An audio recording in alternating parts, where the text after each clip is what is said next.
ये आकाशवाणी है।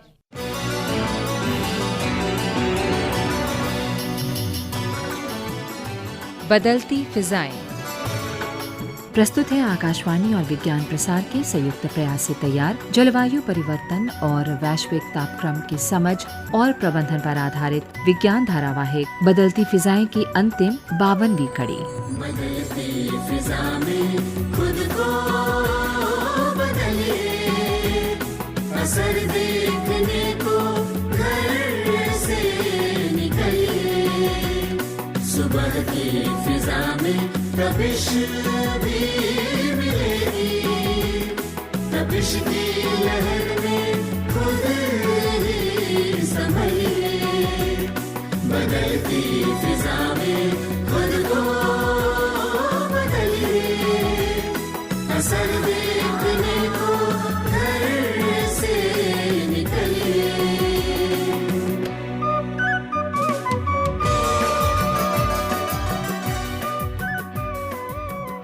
नमस्कार, सभी सुनने वालों का स्वागत है। आप सबको इस कड़ी का बेसब्री से इंतज़ार होगा। जी, हम अपने अंतिम कड़ी में आ गए हैं, जो हमारी 52वीं कड़ी है, और इसमें हम अब तक के धारावाहिकों में जो प्रश्न पूछे गए थे और जिन लोगों ने हमें सही जवाब भेजे हैं उनके बारे में बताया जाएगा। साथ ही आपको बताया जाएगा कि आने वाले धारावाहिक किस विषय पे होगा, क्या होगी उसकी रूपरेखा।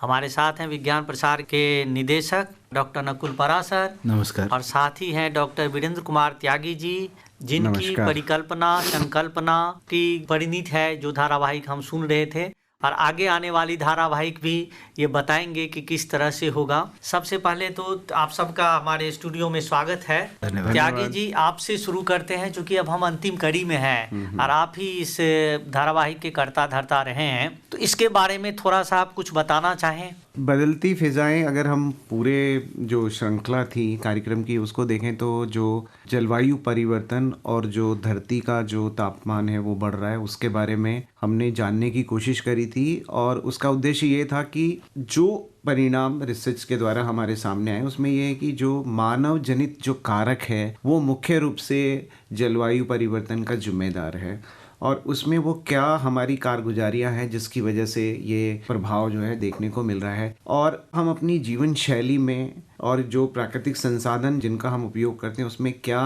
बदलाव लाएं, या क्या उसमें एक हमारे कहें कि एक सोच हो कि जो ये बदलाव आ रहे हैं अगर कम नहीं होता है तो वहीं रुक जाए। तो इन्हीं सब बातों का लेखा जोखा हमने इस धारावाहिक में उठाया था। जी हाँ, हमारे सुनने वालों को ध्यान होगा कि अब तक की 50 कड़ी जो अलग अलग उन्होंने सुनी है, और पूरे कड़ियों को बहुत ही वैज्ञानिक ढंग से व्यवस्थित रूप से प्रस्तुत किया गया था। नकुल पराशर जी, आप जो हैं पूरे संरक्षक रहे हैं इस धारावाहिक के, आपकी निर्देशानुसार अगले धारावाहिक भी आने वाला है। अब जबकि ये धारावाहिक समाप्त हो रहा है, तो आप क्या कहना चाहेंगे हमारे सुनने वालों के लिए भी और लोगों के लिए कि जिस उद्देश्य को लेके ये शुरू किया गया, आपका इतना बड़ा नेटवर्क है जिसमें आप रेडियो से लेके दूरदर्शन से लेके आप विभिन्न प्रिंट मीडिया और जनजातीय इलाकों तक में जाते हैं वैज्ञानिक सोच और जागरूकता को बढ़ाने के लिए, तो आप क्या कहना चाहेंगे? ये तो नैतिक जिम्मेदारी हर भारतीय शहरी की है कि वो अपने आसपास एक वैज्ञानिक जागरूकता को पैदा करे। संविधान में भी इसका जिक्र है। ये जैसा मैंने अभी कहा, नैतिक जिम्मेदारी के अलावा ये एक अब ज़रूरत सी बन गई है, और इस बात को त्यागी जी और उनकी टीम ने बड़ा अच्छे से प्रयास करके इस धारावाहिक के तौर पे आम जनमानस तक इस बात को पहुंचाने की कोशिश करी। और ये सिर्फ बात एक देश तक नहीं, अब पूरे वैश्विक स्तर पे ये समस्या है। पूरा विश्व एक ग्लोबल विलेज है। हम पूरे एक वसुधैव कुटुंबकम की बात करते हैं। हम उस सब के अंदर हम सब की समस्याएं हैं कि उनसे कैसे जूझा जाए, उनके क्या दुष्प्रभाव हैं, और हर दुष्प्रभाव के पीछे कोई अगर अच्छा कारक है तो वो भी हमने सुना, हमने जाना, और ऐसे बहुत सारी नई जानकारी हम सबको, श्रोताओं को, आपको और हमको सबको समय समय पर मिली। इस धारावाहिक के ज़रिए मैं समझता हूँ कि एक बहुत सशक्त माध्यम, रेडियो के सशक्त माध्यम से हम अपनी बात को आम जनमानस तक पहुँचा पाए। इसका परिचायक इस बात से है कि हमारे को जिस तरह से हर एपिसोड के अंदर जो हमको पत्र मिले उनकी संख्या दिन पर दिन बढ़ती गई। उसके अंदर लोगों के प्रश्न, चाहे वो एक प्रकार के थे चाहे दो प्रकार के थे, विभिन्न प्रकार के जो जिस तरह से प्रश्न आए उससे तो कई बार हमारे जो विशेषज्ञ आते थे जो उनके सवालों का जवाब देते थे उनको मैंने हंसते हुए देखा, उनको बहुत संजीदे तरीके से भी उसका उत्तर देते हुए देखा। तो इस बात का ये द्योतक है, इस बात का परिचायक है कि इस पूरी श्रृंखला का जो संयोजन परिकल्पना त्यागी जी ने की वो इसलिए नहीं कि वो हम सब एक परिवार से हैं, परंतु इस बात में मैं उनको बधाई देना चाहूँगा और साधुवाद उनका इस बात पे कि उन्होंने इस ज्वलंत समस्या को इतने अच्छे रोचक तरीके से एक आम जनमानस तक पहुँचाने का जो कार्यक्रम किया और ये अनवरत पूरा 1 साल चला। उसके अंदर एक श्रृंखला दूसरे से जुड़ी, दूसरी से तीसरे से जुड़ी और हम जैसे बात करते थे उसमें कहीं कहीं ऐसा लगा नहीं कि कोई ये बिल्कुल एक क्लासरूम की तरह से कि एक एपिसोड करना है, कि एक बड़े स्वाभाविक तरीके से विचारों के आदान प्रदान से और विशेषज्ञों ने जिस तरह से इसमें प्रतिभागिता की उससे मुझे लगा और इस सब से उत्साहित होके अब हम आगे की तरफ बढ़ेंगे और आगे की तरफ जो बढ़ेंगे तो उसके अंदर एक सोच रहेगी, एक ऐसा टॉपिक चुना जाए जो आगे की तरफ हो। हम गाड़ियों के अंदर रियर व्यू मिरर लगे होते हैं, पीछे की तरफ देखते हैं, जीवन में वो नहीं होता है। तो इसलिए हमें आगे की तरफ ही देखना है और आगे की तरफ क्या बढ़ने के लिए क्या है आज हम सब जानते हैं। हम सब एक चीज़ के लिए दौड़े चले जा रहे हैं, समझ रहे हैं, देख रहे हैं और हैरान भी हैं कि ये ज़िंदगी के अंदर किस तरह से दबे पाँव आया था और धीरे धीरे एक बड़ा आकार ले रहा है। और ये क्या है, हम सबका लाडला आने वाला क्या आर्टिफिशियल इंटेलिजेंस है। निश्चित रूप से आपने बहुत अच्छी बात कही कि अगला जो धारावाहिक है वो आर्टिफिशियल इंटेलिजेंस को लेके आ रहा है। त्यागी जी, हम उस धारावाहिक की चर्चा पहले करें या पहले श्रोताओं के नामों की घोषणा करना चाहेंगे? मुझे लगता है कि हम वैसे बता देते हैं कि आपने राज भी खोल दिया और राज भी नहीं खोला। है ना। तो ये जो धारावाहिक है इसमें हमने कोशिश करी है कि ये जो आर्टिफिशियल इंटेलिजेंस है हमारी ज़िंदगी में कैसे चुपचाप घुस गया, हमें पता ही नहीं लगा कि ये आर्टिफिशियली। क्योंकि मुझे याद है कि जब मैं कॉलेज में पढ़ रहा था तो उस वक्त ये कहा गया था कि एक सॉफ्टवेयर आया है जो आपकी प्लांट में टेक्सोनॉमी में आपको हेल्प करेगा कि जो भी फीचर हैं आप डाल दीजिए, ये उसकी फैमिली बता देगा और यहाँ तक कि उसका नाम भी बता देगा। तो हम लोग सोच रहे थे कि हम लोगों को जो ऑब्जर्वेशन हम देखकर करते हैं और उसमें काफ़ी टाइम लगता था उसका माइनर डाइसेक्शन करने तक, तब जाके उसको हम पहुंचते थे। लेकिन ये एक ऐसा सॉफ्टवेयर है कि आप कुछ कैरेक्टर डालो तो बहुत सारा रास्ता आपका कम कर देता है जी। मतलब कि कुछ फीचर्स डालने पे जो हमें 60% चलना पड़ता था वो ये 60 से 80% हमारा रास्ता कम कर देता है, बाद में रह जाता है 20%। तो वही चीज का मैं देख रहा हूँ कि अब हर जगह में आते जा रहा है। तो वो हमने कोशिश करी है कि वो आर्टिफिशियल इंटेलिजेंस किस तरीके से हमारी जिंदगी में चले गया और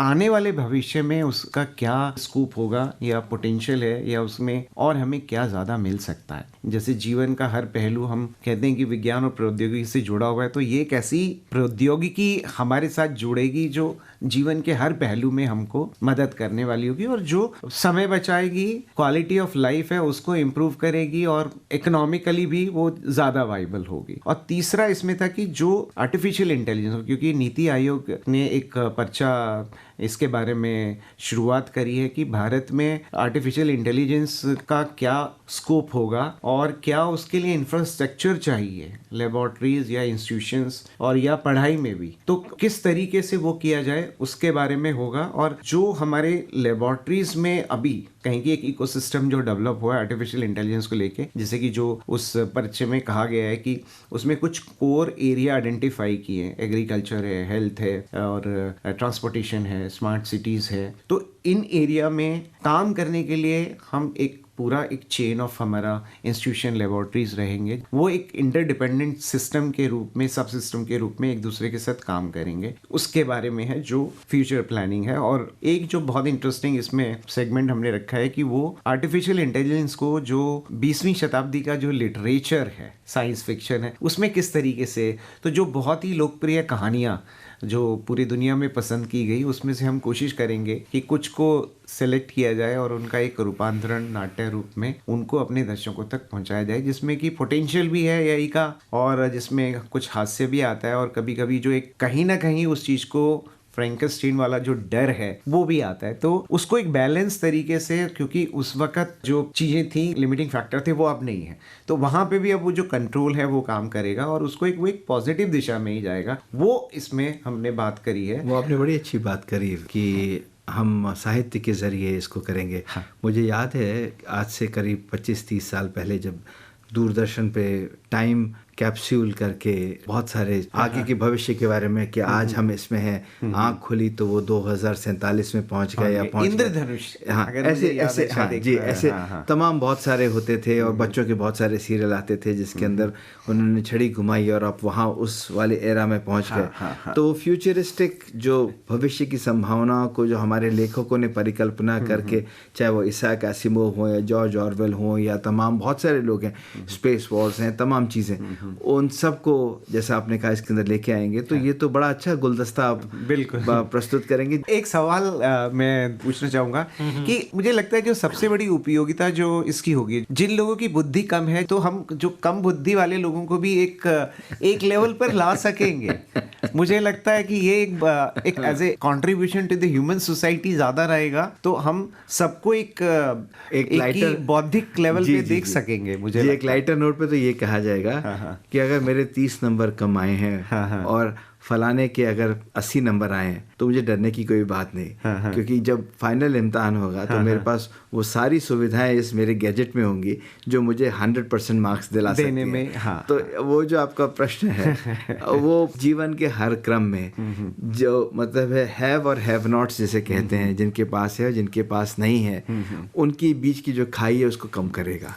उसमें ना सिर्फ इंफॉर्मेशन की खाई को कम करेगा, ना सिर्फ उनके पास जो उपलब्ध संसाधन है उसकी कमी को भी पूरा करेगा। छोटा सा उदाहरण अगर हम ले, मान लीजिए मुझे याद है बचपन में जब हम स्कूल में पढ़ते थे तो एक काम हमारा होता था कि हमको टेबल याद करनी है पहाड़े, और वो गा के हम याद किया जा सकते हैं और वो आज तक भी रिफ्लेक्सेस में है। लेकिन आर्टिफिशियल इंटेलिजेंस में मान लीजिए मुझे वो टेबल याद नहीं हुई बट मेरे पास कैलकुलेटर है जो एक आर्टिफिशियल इंटेलिजेंस का इस्तेमाल, तो मेरी जो कहें कि ये इनकेपेबिलिटी थी वो आर्टिफिशियल इंटेलिजेंस से उसको मैं ओवरकम कर पाऊंगा। तो मुझे लगता है कि अगर हम इस नजरिए से भी देखें छोटे से उदाहरण से, तो भविष्य में आने वाली जो सोसाइटी हमारी होगी वो कैसी होगी, वो भी एक हमने इसमें पूरा इसका एक बड़ा अच्छा उदाहरण है। हम सब जानते हैं आजकल हम सबके सेलफोन्स में सिरी है, वॉइस रिकॉर्डर्स हैं, घर पे एलेक्सा लगा है।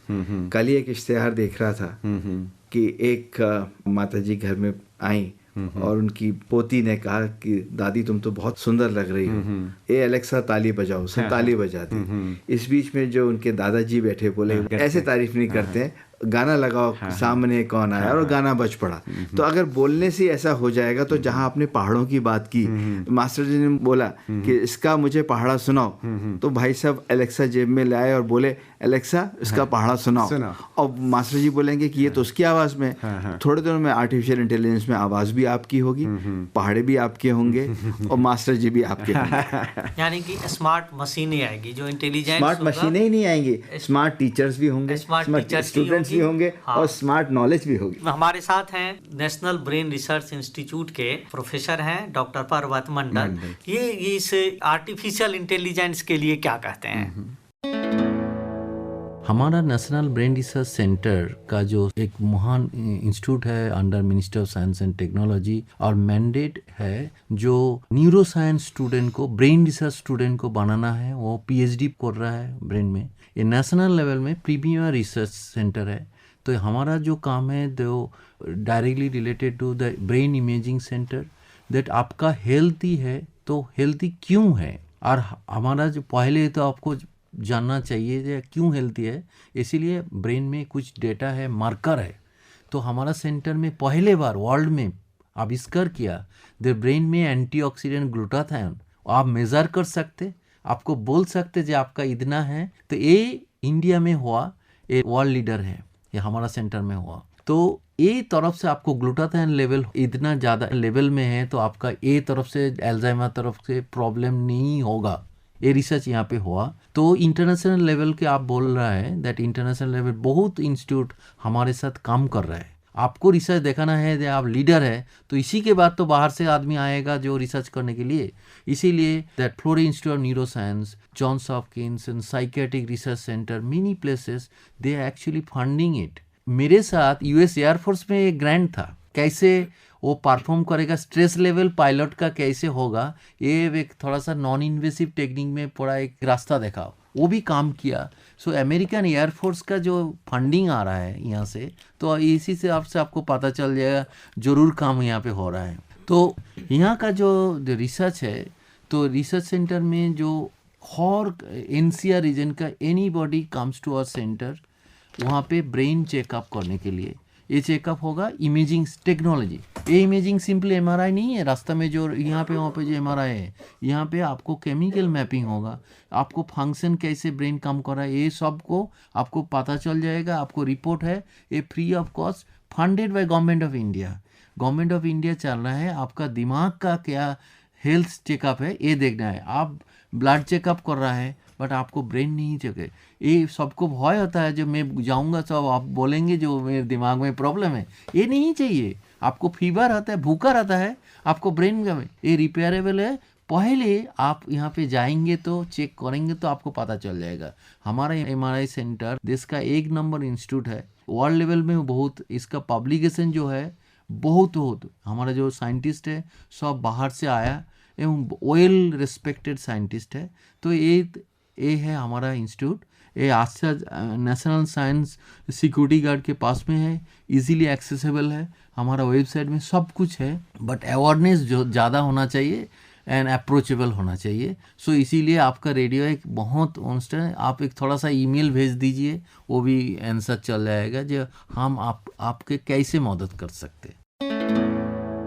आपने एक बहुत अच्छी बात की एलेक्सा को लेकर के, और जो हम लोग बात कर रहे थे कि जो आर्टिफिशियल जो इंटेलिजेंस को लेके स्मार्ट मशीनों की बात, रोबोटिक्स की बात है, और आइक्रा all India computation robotics and automation के अध्यक्ष हैं राज शर्मा। ये क्या कहते हैं? आर्टिफिशियल मीन्स जो काम ह्यूमन इंटेलिजेंस नहीं करती है, वो किसी मशीन से या किसी सिस्टम से हम लोग करवाते हैं, तो उसको हम आर्टिफिशियल बोलते हैं। इसका उपयोगिता अभी और आने वाले भविष्य में बहुत ज़्यादा है, क्योंकि ये सभी सेक्टर में, किसी भी क्षेत्र में अगर हम बात करेंगे तो वहाँ पर आर्टिफिशियल इंटेलिजेंस की ज़रूरत होने वाली है। इसको समझने के लिए पहले आपको थोड़ा सा इसकी डिटेल में जाना पड़ेगा कि ये किस तरह से वर्क करता है। आप एक छोटी सी कोई भी मशीन लीजिए, वो किस तरह से फंक्शन करती है। या तो उसके अंदर कुछ हम प्रोग्रामिंग करते हैं तब वो फंक्शन करती है, हम एक कमांड देते हैं और वो कमांड को एग्जीक्यूट करती है। AI के जब हम बात करते हैं तो वो एक तरीके से काफ़ी सारा डेटा कलेक्ट करती है, फिर उस डेटा को एनालाइज करती है।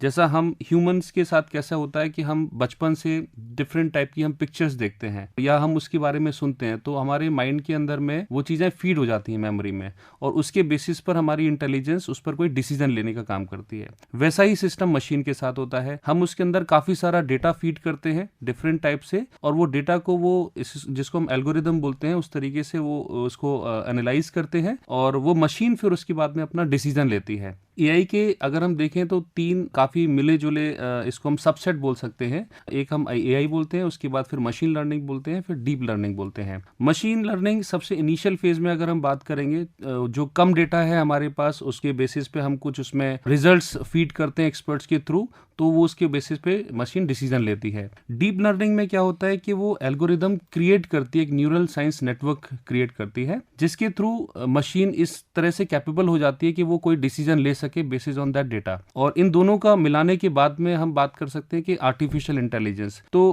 काफ़ी सारा डेटा और उसकी एल्गोरिदम के बेसिस पर और न्यूरो लिंग्विस्टिक प्रोसेस के थ्रू अगर हम बात करते हैं, तो इसके कॉम्बिनेशन से जो मशीन की कोई डिसीजन लेने की क्षमता शुरू होती है, वो AI के अंतर्गत आता है। तो इसी को हम बोल सकते हैं कि भविष्य में ये हर सेक्टर में यूटिलाइज होने वाला है, चाहे मेडिकल साइंस हो, चाहे आपका डिफेंस सर्विसेज हो, कोई भी सर्विसेज हो। और ये आज नया नहीं है, ये काफी साल पहले से, अगर हम बात करें तो 50 साल पहले से इस शब्द की शुरुआत हो चुकी थी, लेकिन चूंकि उस समय पर इतना डेटा नहीं था तो उस पर इतना वर्क नहीं हुआ। आज हमारे पास काफी डेटा भी है, मशीनरी है, इक्विपमेंट्स हैं, जिसकी बेसिस पर हम इसको काफी आगे तक ले जा सकते हैं।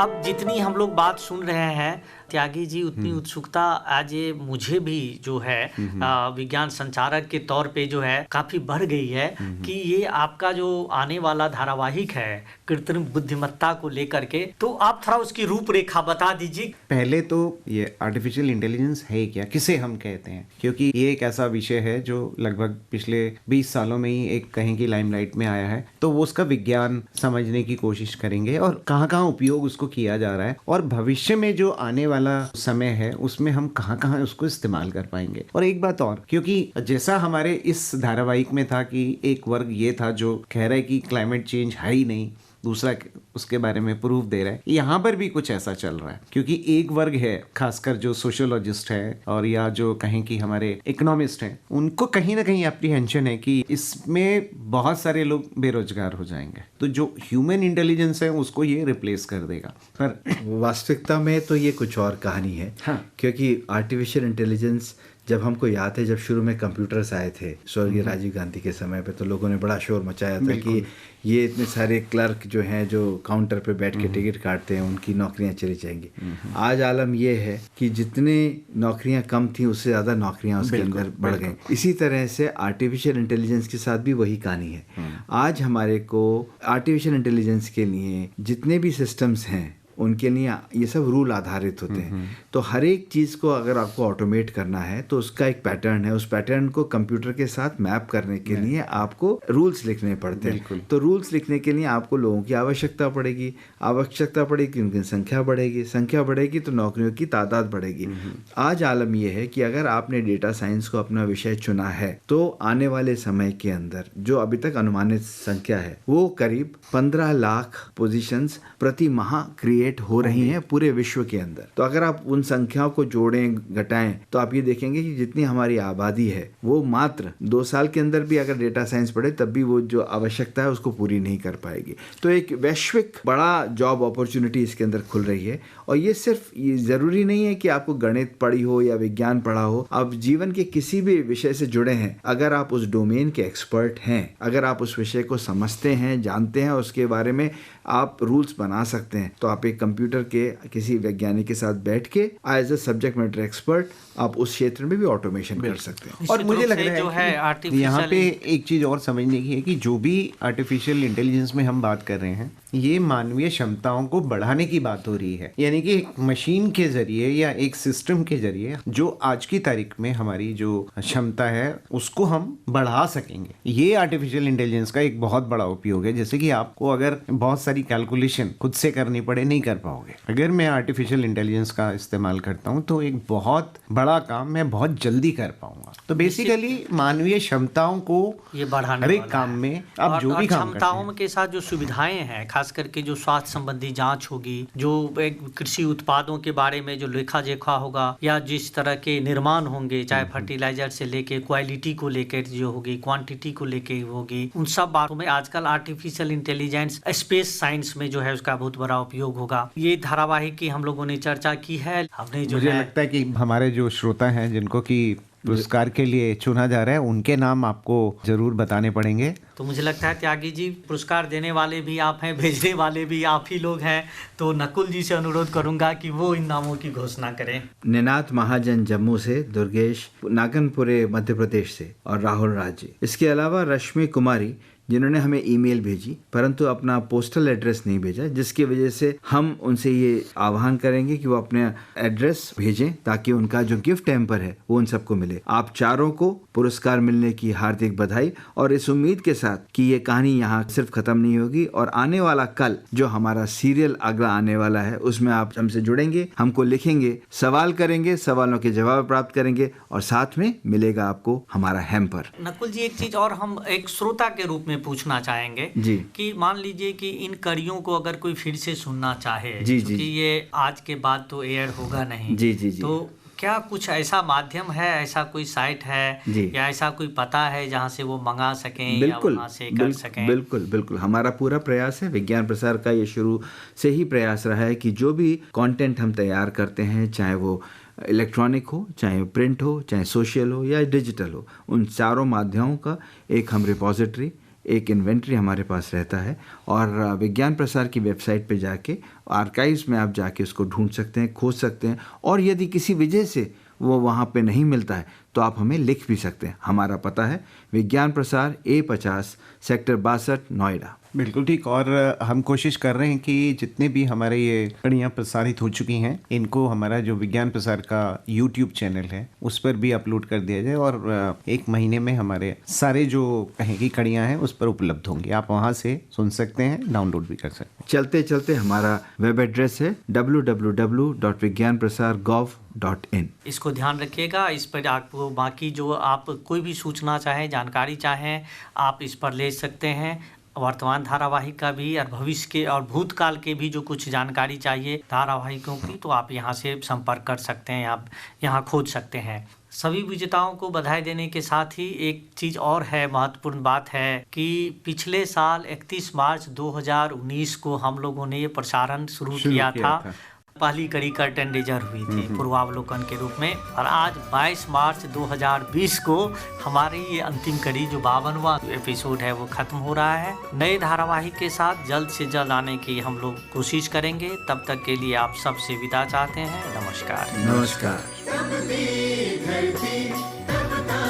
अंबर उमड़ रहा है, सात समंदर तेज धूप का असर बढ़ा है, क्रोध सूर्य का शिखर चढ़ा है, नदी भी तरसने लगी पानी के लिए, हिमखंड की तरह अब खुद तो पिघले।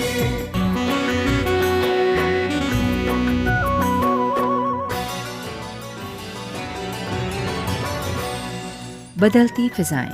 अभी आप आकाशवाणी और विज्ञान प्रसार के संयुक्त प्रयास से तैयार जलवायु परिवर्तन और वैश्विक तापक्रम की समझ और प्रबंधन पर आधारित विज्ञान धारावाहिक बदलती फिजाएं की अंतिम 52वीं कड़ी सुन रहे थे। प्रतिभागी विशेषज्ञ थे डॉक्टर नकुल पराशर, निदेशक विज्ञान प्रसार, डॉक्टर बीरेंद्र कुमार त्यागी, वरिष्ठ वैज्ञानिक और समन्वयक विज्ञान धारावाहिक, और संचालन कर रहे थे दिलीप झा। शीर्षक गीत था डॉक्टर मेहता नगेंद्र सिंह का। नए विज्ञान धारावाहिक के साथ पुनः प्रस्तुत होंगे। तब तक के लिए नमस्कार।